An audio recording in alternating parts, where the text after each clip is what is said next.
What's up, everybody? Welcome to ParaTruth Reborn. This is a pre-recorded show on 107.7 FM New Orleans and United Public Radio Network. My name is Eric. And I'm Justin. And we're super excited because this is our first guest after our relaunch of ParaTruth. Today we have on Siddharth Ramakrishnan to talk about his book, Neuroscience to Tarot. Siddharth is a neuroscientist, artist, and educator. He is the chair of neuroscience and professor of biology at the University of Puget Sound and a recipient of the prestigious National Science Foundation Career Award. His research spans developmental biology, neuroendocrinology, and neuroethics, a fellow of the UCLA Art Science Center, and his collaborations with artists have led to exhibitions and documentaries that blend the worlds of art and science, highlighting topics like Hawk's genes, animal umwelts, and biomimicry. He was also a fellow at the Pragmatic Health Ethics Research Unit at Montreal in 2019. He has had exhibits at MOCA Taipei 2013, the New School of Design 2012, Microwave New Media Festival 2011, and Symposium on Human-Dog Coevolution in 2011. An avid tarot reader, he has designed and created the Tarot deck based on the major arcana of tarot and infused it with neuroscience. He was the keynote speaker at the NWTS 2023 and a panelist at the Masters of Tarot Workshop 2023 with Mary K. Greer at Omega Rhinebeck, New York. Everybody welcome Siddharth. And Sid, you are muted, so you'll have to unmute yourself. Thank you so much. Thank you for inviting me to be on this show. Absolutely. So first question, as a neuroscientist, what compelled you to combine these two things and write a book about it? Yeah, I'm a neuroscientist. I've been in the field of neuroscience for about 25 years, and I've also been a tarot reader for about 25 years. So it's always fascinated me what goes on in your head when you start doing these things, and I was looking to find books about it, and I couldn't find it. So I said, okay, let me do the research and kind of dive into it. And it was just fascinating to see all like the literature behind the concept of intuition and neuroforecasting and those kinds of stuff. So which just kind of led me down this rabbit hole into making this book. Okay. So there's a big difference, I think, between studying tarot and reading tarot. So what really drove you to want to start reading tarot? So I was not familiar with tarot when I came here. I was 21 when I moved to the US, and I was more familiar with astrology, having grown up in India. So I was not familiar with tarot, and it was my sister who gave me my first deck of cards, and I think that in times of uncertainty, the fact that, I was a new immigrant, things were like really uncertain, what's going to happen, what's not. You really kind of want to kind of get an insight into what's in store for me. Have I made the right choice, and kind of walking along those kinds of questions. And I think having a tool to kind of figure out what the story is, how the story is going to unfold, to get a sneak peek into what might be happening, was something that that was really useful at that point. And then once it started, I think it just like was a deep dive into my own intuitive consciousness. So it just became a really exciting tool. And the other fact, the really deep dive happened when around 2018, even before the pandemic, I was kind of going through life where I was kind of just living without intention almost. And it felt like having a card draw every morning and setting an intention saying, I'm going to focus on this and this aspect of life in today. Kind of the tarot kind of helped me like set those intentions and help me like walk through life with more focus. Mm-hmm. And that again allowed me to think about, okay, why am how is this happening and transpiring, and look into that. Okay. I think we were all lost in 2020 when the world just kind of shut down. So it is interesting that you used tarot as a way to get through it and interpret what you were going through and how to deal with it. Yeah, the Voyager tarot deck, I don't know if you're familiar with it, the Yep. different systems, but he has this really interesting um, exercise, almost like you pick a card and then you almost have to say it out loud, your intention. And I did it by just doodling the first thing that came to my head, but he almost says you need to kind of have accountability by telling it to somebody or saying it out loud. And that's what I was using almost as a practice to kind of get into that groove of living with intention almost. Yeah. Right. Well, now when it comes to tarot, there's a lot of different aspects or ideas behind how it's used. Some people rely on the supernatural, others think it's just by chance. How does understanding the brain, though, help with tarot itself, or at least how you define the cards that you're pulling? That's a good question. So I think it goes to my definition of what intuition or intuitive ability is. Um, so the brain takes in a lot of information. We are constantly seeing or feeling a lot of different things around us. And if we are aware of every single little bit of it, we'll probably go completely crazy. And so there's a way for us to subconsciously store all the information and then filter out what is necessary to make like decisions in the moment. And I think that's where a lot of the intuitive ability is coming in, is this subconscious unaware bits of your brain kind of jumping to conclusions based on all that wealth of information that's out there, that's in there almost. And the insight bit as to, okay, how did I come up with this decision, or how did I come up with this particular choice, is something that comes later. So the intuitive decision making is somehow taking in all the information and able to come up with that like quick choice that you need to make in the moment.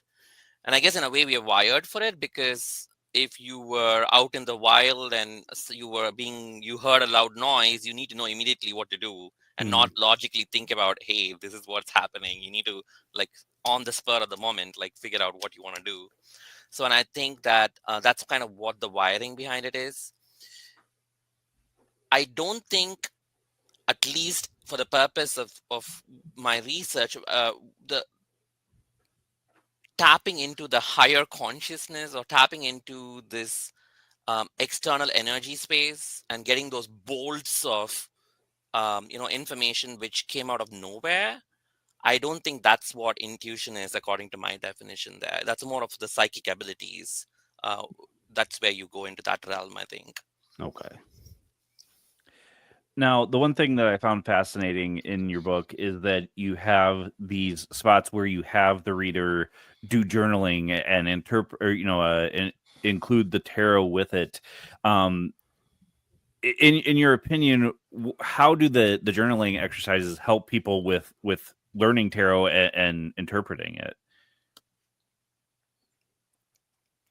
So I think a lot of tarot readers rely on their intuition, but I don't think they realize that our intuition is not always right. And you kind of have to have almost like a self-reflective practice of going back and seeing, okay, what did I make a right prediction, or did I make a right choice before, or interpretation before, and kind of going back and reflecting on why did I use this particular set of symbols to make that particular deduction is something that it's a really good reflective practice, and that's the only way you're getting better at intuition. So the next time you're faced with similar situations or similar questions, you're able to jump to the right interpretation at that point. And a lot of times we also are relying on inner body sensors that we are not completely aware of, but it's actually giving you those cues. So should I open this door? And if your stomach is clenching and giving you a sense of anxiety and kind of telling you don't open the door, you don't open it. But you might just tell someone, hey, I just felt anxious and I didn't open the door, but it's actually those stomach sensors which are inside you, the interoception, which is telling your brain that there's something bad out there, don't do it, right? So I think we don't notice our body as much, and I'm hoping some of these journaling exercises will allow practitioners to start noticing those little nuance changes that happen in us, so that you become much more good at using all the information that you have in order to make your judgments, I guess. Okay. So it's really, what you're saying is it's really just a lot of trial and error until you start to find the pattern that best works for you in that moment or in your life. And that's what they found scientifically with doctors. Most of this research has been done with athletes and doctors. And they found that novice surgeons, so if you're just training to be a surgeon, you are relying on the Grey's Anatomy book. And you're like, if I cut here, this is where the blood is going to come out. And whereas if you're an expert surgeon who's seen like a bunch of blood coming out all the time, intuitively, like that's where I need to plug it so that it stops bleeding. So unless you go through that training and kind of reflecting back on your practices, you're not going to get to that super expert level. And they found that the if you're if you're a if you're just in training, you're only using like 2 or 3 parts of your brain to come up with judgments or interpretations. Whereas if you're an expert, you're actually using more than 8 different parts of the brain simultaneously in Wow. one combined integrator to make those intuitive leaps of faith. And those are almost like 10 to 15 seconds faster than the logical brain processing that you otherwise rely on. Mm-hmm. So yeah, the only way is to become like that expert, and therefore kind of use that trial and error and kind of go back to that, what happened, why did I do it this way, and so on. So if I may follow up then with that, say, a lot of people, they don't read their own tarots, they go to somebody else to read. But say you draw a tarot yourself and you interpret it one way, you take it to someone else, they interpret it another. How do you discern what's the right interpretation? Or is that, again, just kind of based on your own feeling and the trial and error aspect? This is a great question, right? I mean, if you talk to Mary Greer, who's like one of the foremost pioneers in the tarot world, she has this question: how literal do you interpret the cards? So, is it you, or is it is the card? Which meaning are you going to like take away from this particular thing? And I think personally, if anyone who's interpreting is dependent on your current mood, your current emotional state, and all that is going to play a role in how you are interpreting something. And then when you are bringing in another person into it, then you're adding that other layer of do I believe what this person is saying? What am I actually hearing? There's actually a circuit in Frontier which is rejecting hypotheses. So if you see something, even if you see something, you're like, I don't believe this because it doesn't make sense. So you're literally like having this frontoparietal network which is just like shutting down. Like I hear what you're saying, but I don't believe it, right? So that also exists. So it could be that where you're just not willing to listen or believe what is coming out in front of you almost. Okay. So this is something I've struggled with for a long time, is using the definitions of the cards compared to just going through the cards. So in your opinion, when you're reading a single card or a spread, is it better to let your brain use its intuition to interpret the cards, or is it better to use the definitions, or do you kind of combine the two? Yeah,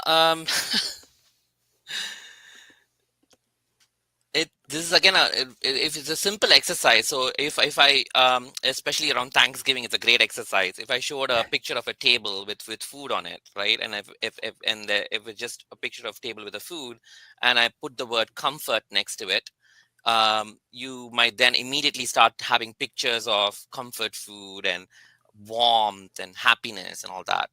But if I put a picture of a table with food and I put the word lonely next to it, you might start thinking about how nobody is home for Thanksgiving, and or how this table makes you feel sad and lonely. So I think the words have a lot of power. I guess it's how much steeped in the lore you are. The problem with sometimes is we are so used to looking at a card and immediately jumping to the first interpretation that we are used to, is we forget to notice all the other details which might be in it. So some of the exercises in the book is to kind of retraining your eye to maybe see the things that you've missed. Maybe like just kind of going back to the basics of, okay, what am I looking at, and are there things that are popping out that might be different. This perspective changed in me when I listened to Ellen Lorenzi Prince's talk once, and she talked about this card called the 10 of Cups, which in a lot of Rider-Waite Smith has this couple looking at this rainbow of cups in front of them. And she said, well, you don't know what their faces look like. Maybe they're looking at it and they're looking very sad. So you only see the back. So it was like wow, I never even considered like, that angle to the whole story. Right. So, it's really just, it's all open to interpretation, but you have to be careful of what words you're reading if you're following the definition, because they can persuade you in one direction or the other. It could be right or wrong. I know, like when I draw tarot for myself, I will spend probably around about 5 minutes studying the card itself and get a feeling for it, kind of jot down my own thoughts about what it means. And then we'll sometimes refer to the specific definition within the book to see how they interpreted it and see where they kind of match up and what's different between them, and figure out how that best works in my situation. That's something that works for me, which is really nice. But I also know that there's been instances where I have one interpretation and then I read a definition and I'm like, oh God, that's what it means, and I'm like freaking out or something.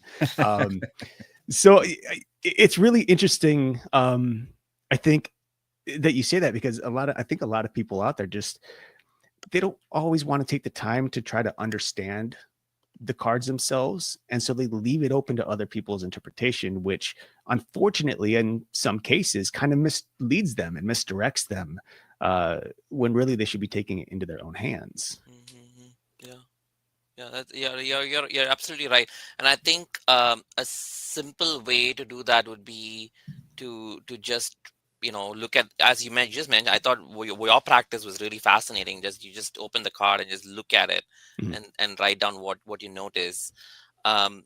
Scientifically, it's been shown that even though you and I look at the same thing, we observe something completely different. And there's a cultural upbringing aspect to it, and also like the individual upbringing aspect to it, where if I show a picture of an aquarium to a bunch of people from East Asia, they tend to say, oh, I saw the pebbles and the bubbles and the water, whereas a lot of Americans would say, I saw the fish with the gold stripes. And so there's even that drastic differences in like how people notice things. Well, and I think also emotion plays a lot into it as well. For example, and this is probably weird to some people, but the sunset, or like around the golden hour, like when the sun is really low and you get that nice golden hue, a lot of people find that really beautiful. I actually get kind of depressed when I see those colors because the color just affects me in a negative way for some reason. Um, but looking at like a card that has the color black or reds or whatever, they can stir up certain emotions for certain people. That again could maybe lead them away from where they should be going. Take them down a different path, and be a little misleading. Which I think also it's important in that case, to even have the understanding of like color theory and how colors, are defined and how they work. I work in the film world, so we use color a lot to represent emotions and um, uh, various ideas, within a scene. Blues are cold and often represent sadness. Reds are like for anger or lust. And I think that's something that's very important because there's so much more that goes into reading a card rather than just the symbol itself. Yeah, it's funny you mentioned that because roses for me signify funerals. Okay. Uh, Yeah. and because in India, a lot of times in funerals you have these big rose garlands Mm. on the body, and so from a young age I've just associated with red roses to be like funereal almost. And even now, like when I smell it, it just is, I just don't get it. Yeah. um but at the same time, in the context of a different of a card, what does it interpret, and especially if I'm reading for someone else, what does it mean for that person is a great question. Mhm. um the emotions is a big thing, is because again, there's a lot of embodied emotion that's going on that we don't realize that we say I feel anxious or sad or happy, but what is it? It's essentially your body telling your brain, this is how I'm reacting to this situation or the image, and then your brain is then putting a label on it. And being again aware of what makes you like shrink up or expand when you're looking at an image, allowing you to feel a particular emotion, is something to think about. Well, and that's another question too, because I mean, there's so many decks out there, and generally they kind of give the same or similar images, but there have been decks that I've seen where it's not even close to a lot of the other decks. And you brought up intuition a lot. So how is interpreting one deck compared to another deck? Is it hard? Is it you just stick to your intuition and the interpretation that you're getting?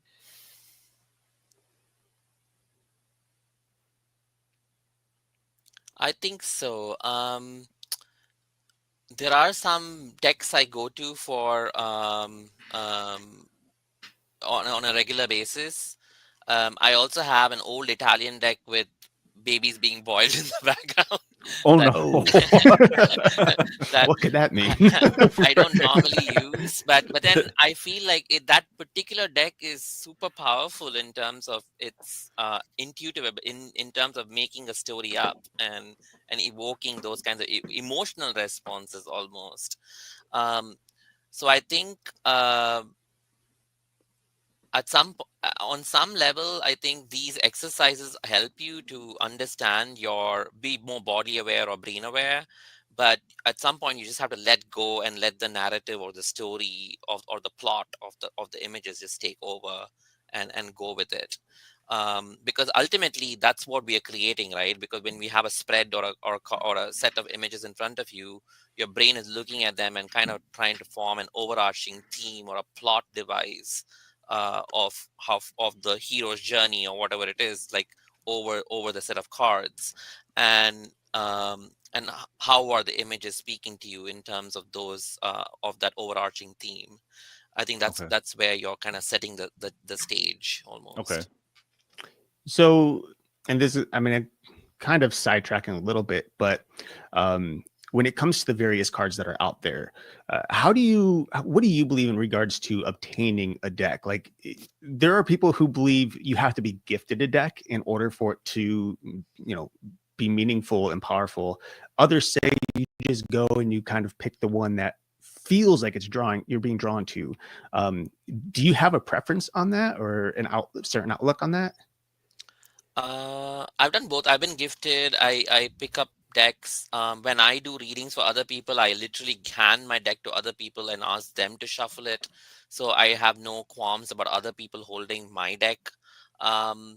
So I guess over time I've kind of lost those ticks, maybe Mhm. that of where to procure your deck and how to handle it.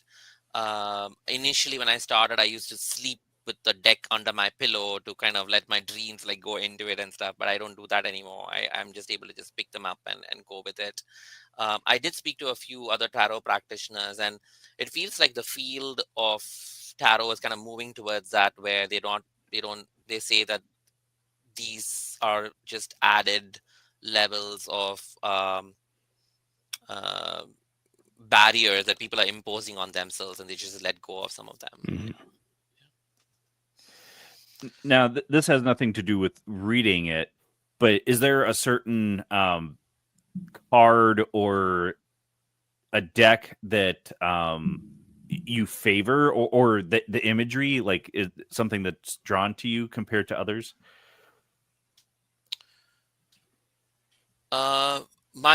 My go-to is some kind of a modified Rider-Waite deck, is because that's kind of maybe what I got initially trained on. Okay. And then I created my own deck of neuro tarot cards, where I've been using neuroscience imagery to make tarot, based on the major arcana, and I've been using that a lot to kind of think about what aspects of my own um, conditioning I need to reflect on when I'm thinking about these major arcana concepts. Okay. So, for example, like the devil is about impulse control, and it's the basal ganglia, which is all about hedonistic impulses and how it's being constantly inhibited. And so, if I get that, then I think about, well, am I feeling like a lack of like certain imbalance in my control levels and stuff like that. Mhm. Okay. So how did you go about actually creating your own tarot? Like, did you spend a lot of time just writing in your journal and kind of piecing the parts together that you thought would work best for your cards? Or was part of it also just kind of instinct, like, oh, or even just like art, like, oh, this looks really good here. Let's try this and see what happens. Yeah, that's pretty much it. Most of the you can see one there, but maybe I can pull. Like for example, this is I just talked about the devil, about the impulse, Mhm. and I kind of had this little horn-like figure, but that's kind of your third ventricles, and your ventricles look like that inside your brain. I just kind of made it a horn-like kind of over there, just to make it a little bit more that. And then the striations on the left are like the actual striatum, or the basal ganglia, which is there. So trying to see again what symbology can you make something look like the devil, at the same time have some neuroscience parlance. Some of them immediately came to mind, but others, like, you kind of had to work through a few iterations before you came to the right symbology for them. Mhm. Okay. So we've talked about intuition a lot. You talk about it a lot in the book as well, but a lot of people out there will say, no, it's instinct. So can you tell me a little bit about like how to tell the difference between instinct and intuition? So instinct, they say, is really innate. You don't have to learn it. So uh, whereas intuition, even young kids don't. You kind of have to learn it over time. You kind of teach kids to be intuitive, starting when they are 4 years old, and they kind of learn it over time. And then you develop it based on past memories, past labels, watching other people, and that's kind of how you develop your intuitive abilities, as opposed to instinct, which is more, you don't have to, like, almost like reflexes, where you kind of, if you touch something hot, you step back, or if you feel something hot, you kind of don't touch it. So those kinds of reflexes or instinctual movements are not something that's taught. Whereas intuition, they say, is something you develop as a kid, and then you slowly become masters at it. Okay. So it's kind of like fight or flight is instinct, where if you're in a situation, it's like, okay, your brain's going to make a decision whether you want it to or not, and you're just going to react. Whereas Yeah. intuition, there's a bit more depth, a little more thought to the process, right? He has a more thought, but almost like a blindfolded thought, where Okay. you will Okay. not. If I asked you why you made the decision, you won't be able to tell me. You'll be like, I did it. I took a left turn, and I met Right. my life partner. I don't know why I took the left turn. You won't know why you did it, but then you did it. And then maybe looking back, you'll be like, oh, the signs were all there, but that's something that comes later. So in that case, instinct or intuition is more like, in a way, it's more like a feeling. Exactly. That's Okay. exactly it. It's almost like it's literally described as a feeling of cognitive ease. Like at that moment in time, you need to make a decision, and when you took that left turn, it gives you this feeling of, yes, I have resolved the situation. I've solved the problem. It might not have been the right solution, but it was the solution at that Mhm. particular time. It gives you a feeling of cognitive ease. Is what it's called. Okay. Now, since you've been doing tarot for 25 years, have you ever had somebody tell you, no, that's not right, that interpretation isn't right, you need to reshuffle this deck and do it again? Yeah, I've had it, and even if sometimes the same cards will pop out, or they'll kind of come out during your shuffling, and sometimes a different set will come out, but then it'll still kind of point to the same narrative on some level. Um, and what I've again heard is ask the querent um, to kind of talk about, what do you see in the cards? Like, what do these images tell you? And then let them talk about it in their own words, in order to kind of break through that barrier, if they're not able to like process what you're saying. And it's almost a fight between your default mode network, which is kind of your sense of self, and your the other circuits, which is trying to kind of listen to the other. So almost like your empathy network versus your self network, kind of fighting with each other Mhm. to kind of figure out, am I going to listen to this person or not, almost. The way you describe it, it almost sounds like, in a way, it's kind of like therapy in that moment. Because, if you have someone who's arguing with you and they're saying, no, it's this, but then you're having them use inner reflection to tell you what they think and what they believe, and then help them interpret it that way, then they're kind of, you're leading them very much in a way like a therapist would. You're trying to get them to understand your views, so that it'll help, I guess, better. How do I say this? Help them better understand the path that they need to take. Yeah, I think that the phrase that a lot of therapists use is called transactional psychology. The idea is, you and I are having this transaction now, and I'm taking in all the information about how you look, and your body language and all that stuff, and then using other my own past experiences with people who've talked this way, or spoken this way, or asked these questions, to then interpret a certain thing. Mhm. And the same thing is going on in a tarot reading, right? I mean, you are relying on associations and metaphors, and things that have come before, in order to make a particular interpretation. So yeah. Well, and then in that case, well, have you ever been in a situation where you draw a card for somebody, or someone draws one themselves, and you kind of have an indifference or a fight within as to what the interpretation is? Like, just a small battle where intuition is saying, oh, it could be this, but it could be that. And then if that's the case, like, how do you discern what the right interpretation is on your part? I think I've had it a few times, where I've had people who want a particular, you can kind of palpably feel that they want a particular outcome from a reading. Um, and when I lay out the cards, you don't see it. And you want it to be different, and you're sometimes forcing it to be something that it should not be. Like, for example, I had a friend who lost her life partner of many years, kind of talking a lot about, when is this kind of cycle ending, almost. And it just felt like the cards were talking more about withdrawing inwards, and, like, a more of a period of isolation, as opposed to a breakthrough coming very quickly.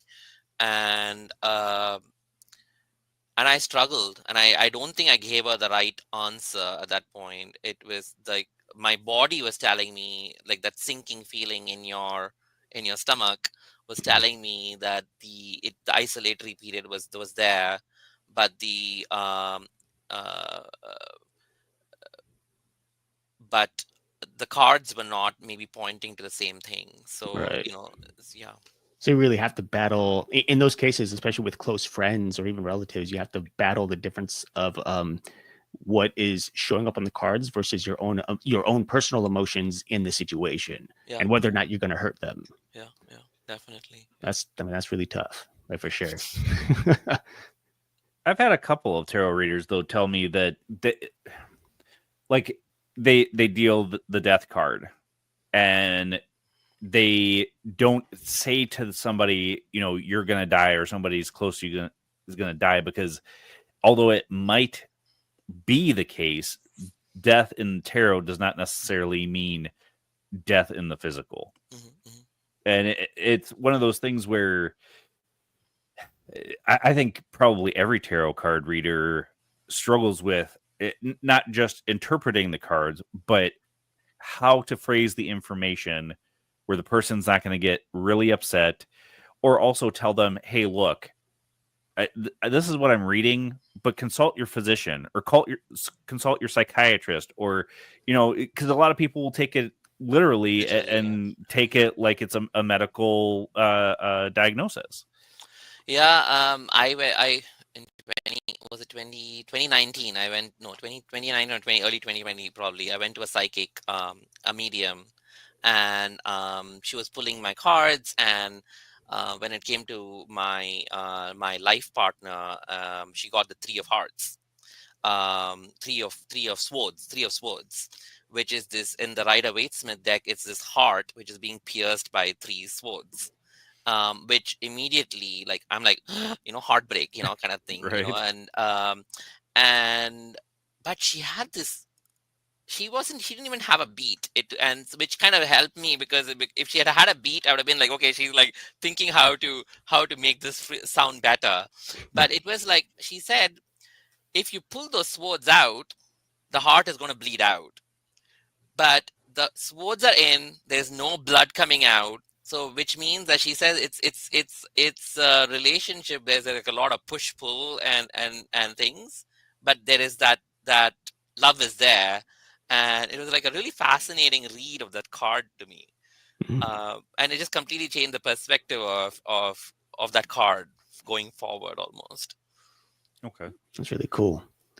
Now, when it comes to, let's say someone comes to you for any, what doesn't even matter. Someone comes to you for a specific situation.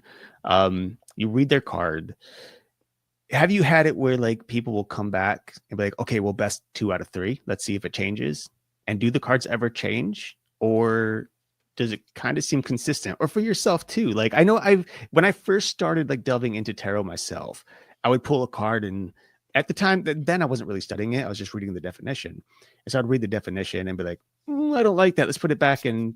Same question, pull a different card, and you get something else most of the time. But how does that work? Like in that kind of situation, or even when you're discerning like a single card draw versus a 3-card or 5-card spread? Yeah, I've had the first time I did this was, I had a friend who's a mathematician, who said, let's do this and see how the probabilities work, right? And weirdly, we got the same, like, I did the thing 3 times, and we got the same, I shuffled and everything, and I got the same set of cards for his drawings. Wow. And then he said, I want to do it again. I said, no, you know what? Now my cards are saying, no, don't push it. Don't push it. I'm not going to do it again. So that's happened. And then the other synchronicity that sometimes happens is, especially when I'm reading for someone like my sister, we always get the queen of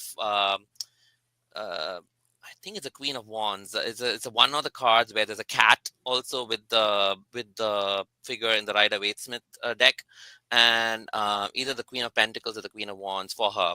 So which is always like her signifier almost like every time I do that. And so some of the signifier cards come up when I do readings.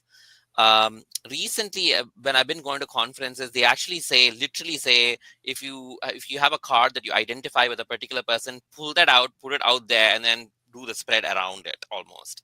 So you don't have to wait for the signifier to pop out, like put it out there, and then like do the spread around it. So I think there is a probabilistic element to it, of course. And then a lot of the tarot cards have some of them can have similar meanings, depending on how you interpret it. So that's also there. Yeah. Okay. I don't know how much you push the limits of spirit in this. Right. Yeah, unfortunately, you always have that probability factor in there too. So it's hard. It's hard, and I've had the same problems myself. Like, okay, I've drawn the same card 4 times, and then in the 5th time it doesn't come up. So it's interesting.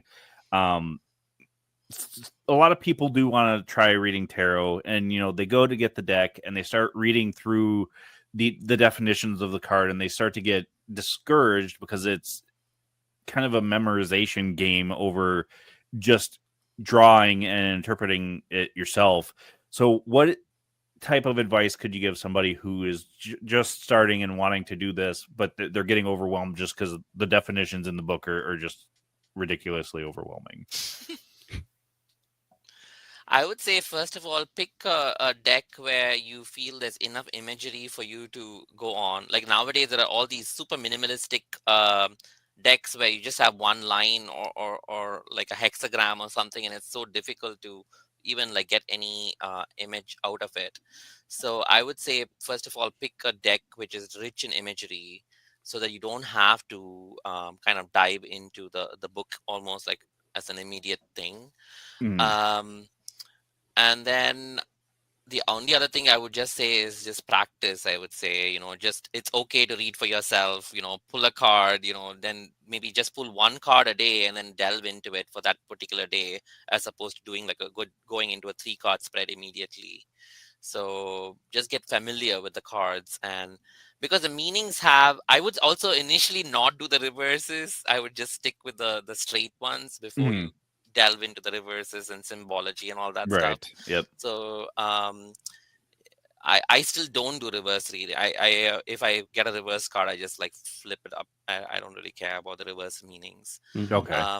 So I would just say start simple, and then once you get used to a particular technique, just stick with it instead of like adding more and more stuff onto it. Okay.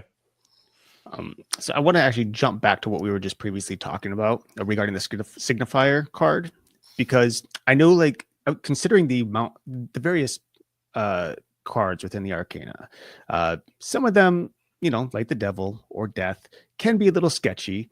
And when that appears over and over and over again, how do you use that as a signifier?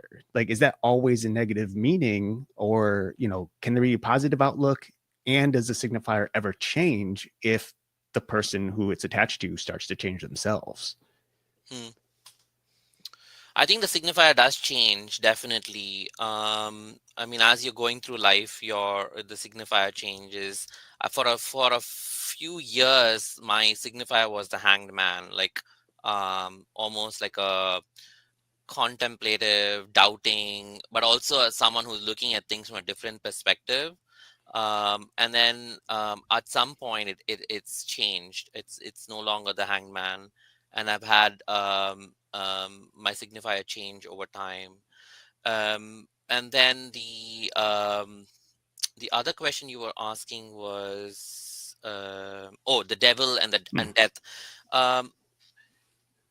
Yeah, the death card I don't have as much of an issue with, because again, it's all about you need to have cycles end in order for new cycles to begin. Almost like it always has to happen that way. I think people usually have more problems with the Tower or the devil, as you just mentioned. And I think if you think about, you can think about the devil in a couple of different senses if you want. I mean, some people think about controlling over your physical needs as opposed to, your mental prowess is some way you can think about it. You can also, I got a devil in a reading recently for a lady, and I was talking about how she's in too much control, and she actually needs to kind of let loose and let her inner devil out in order for her to experience life, almost. And then the whole of last year, I kept getting the 10 of swords. Every single reading, I was getting the 10 of swords. I was traveling across the country and I was getting the 10 of swords everywhere. And I'm like, what's going on? And then I really looked deep into. I was just looking at the picture of this guy lying with the swords coming in, and then a lot of people were talking about how, anything that could have been done to this person is done. Now it's time to move on and just like go to move on. For me, I actually took it differently. I was thinking about how uh, a lot of times we experience things in life without um, being emotionally invested in it. And I almost thought that the Ten of Swords was pointing me towards almost experiencing each joy and happiness, like each prick, almost feeling it and really um, experiencing and saying, yes, I feel this, I'm grateful for this experience almost. And so I think there's always a way to look at the cards if you really notice the images. Okay. So now, one of the last questions I have, actually, as a neuroscientist, and maybe just as a tarot reader in general, you read for yourself, you read for other people, but how do you? I mean, I know you hand people the cards, and I'm sure sometimes you deal them yourself. How do you really know for sure that the cards you're dealing are for them and not for you, or vice versa?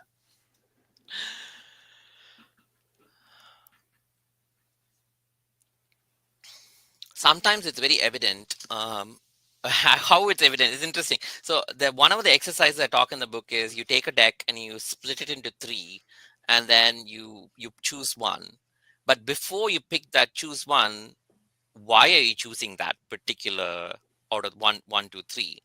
Like, is there a tingling in your fingers? Is there like a release in your heart? Is there like what is it that's drawing you to that?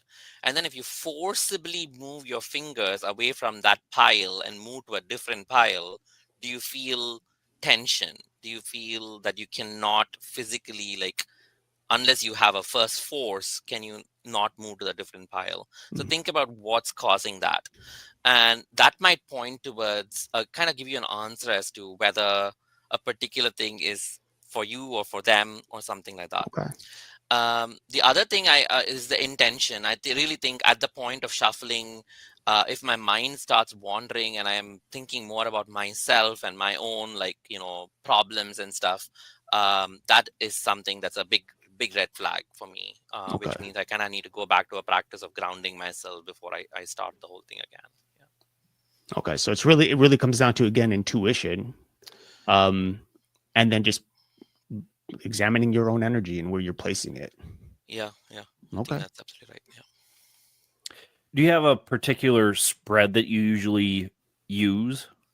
Yeah, my go-to is usually just a 3 card. I do just a simple 3 cards, and I used to do a past, present, future kind of a thing, but then recently it's been more of an overarching narrative is kind of how I've been using it.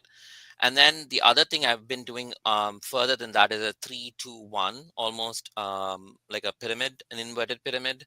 Okay. So I do the 3 cards, and for extra information, I do a 2 and a 1, and then kind of do a story around that. So those are what I've been using very commonly. Okay. I don't do the Celtic cross as much as other people do. Yeah. Right. Yeah. That used to be my favorite. I've kind of done more of just a single card or a 3 card spread now. over the Celtic cross, because there's sometimes just way too much information to interpret, and use your intuition to guide you. So that's kind of what I was curious about, because it's a lot of people use the Celtic cross, and to each their own. So it's interesting that you do the kind of similar that I do now. Something you bring up in the book is the mind's eye, and you talk about, looking at, I think it was the Three of Wands, and, interpreting it, using your intuition to understand what the card is telling you, and then, taking the card away, and you're still seeing the card in your mind, but it's sometimes, you bring this up in the book too, that, people see it vividly. And sometimes people just kind of see bits and pieces, maybe some of the color, not all the color. How do you use that in your tarot practice to kind of interpret the cards and use your intuition to give the reading better? Yeah, this visualization aspect is very different. I mean, everybody has a different skill associated with it. You were talking about the sunset, Eric, earlier, about how you normally it's not as wonderful as other people describe it. For me, if you ask me to close my eyes and visualize a sunset, I sometimes only see a cartoon, like those little hills with the sun poking out, as opposed to a picturesque one. So I think it's as simple as if I asked you to close your eyes, and or if the card is evoking a memory in you, what kind of memories are you evoking? Is it immediately because even though the picture might be the Three of Wands or whatever card is in front of you, your mind is not just settling on that image. It's automatically, like, they're now shuffling through all kinds of stuff in your head. Maybe there's a voyage. So with the minute the word voyage comes in, then you might think of like a ship or an airplane or something. So immediately you're like filtering through various images in your head. And that's kind of where the mind's eye is coming in, is we are kind of sifting through these images in order to kind of land on which one is kind of most appropriate for this particular situation. And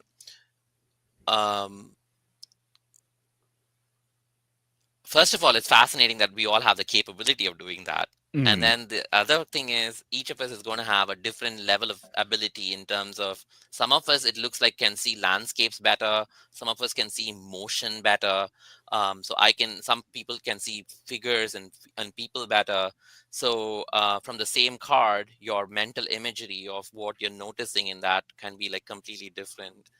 I always use the Fool card, and some people notice the guy, and some people notice a little dog in it, and some people notice, like, that he's going to jump off, and others say like the wind is blowing.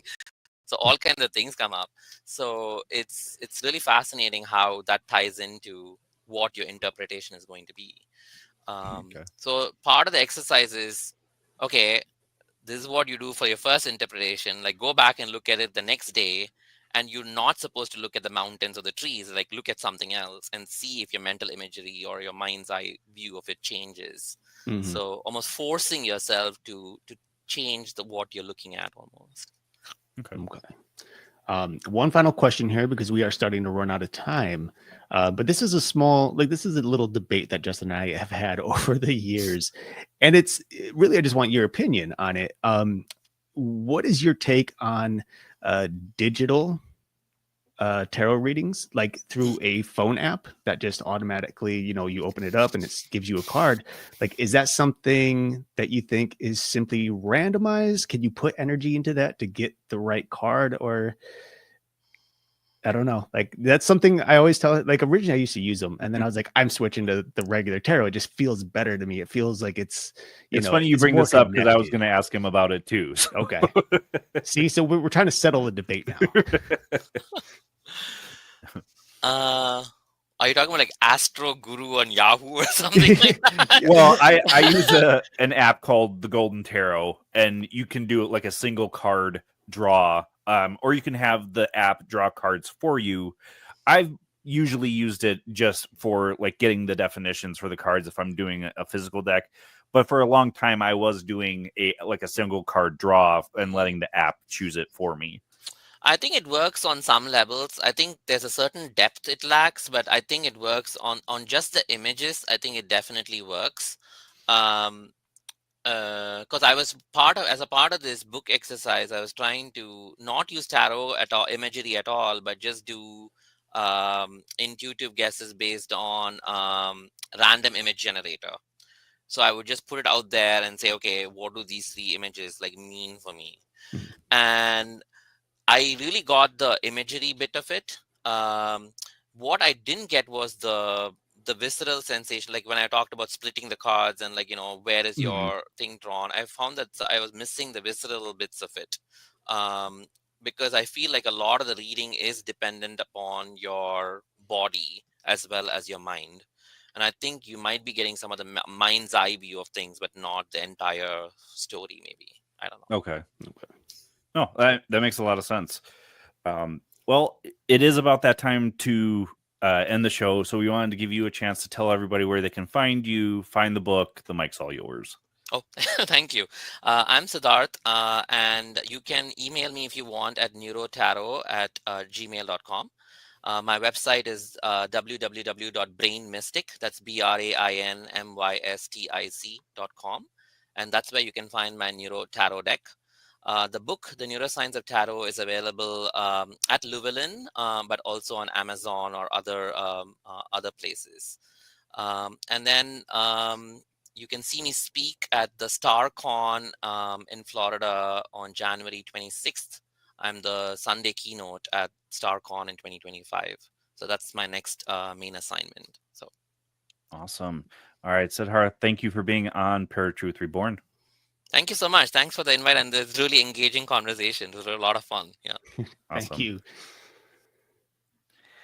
All right, folks, make sure you check out Neuroscience to Tarot. It was an amazing read, so I highly recommend it for anybody who is interested in getting into tarot and kind of understanding that it's more about your own intuition and interpretation over, just reading through the definitions.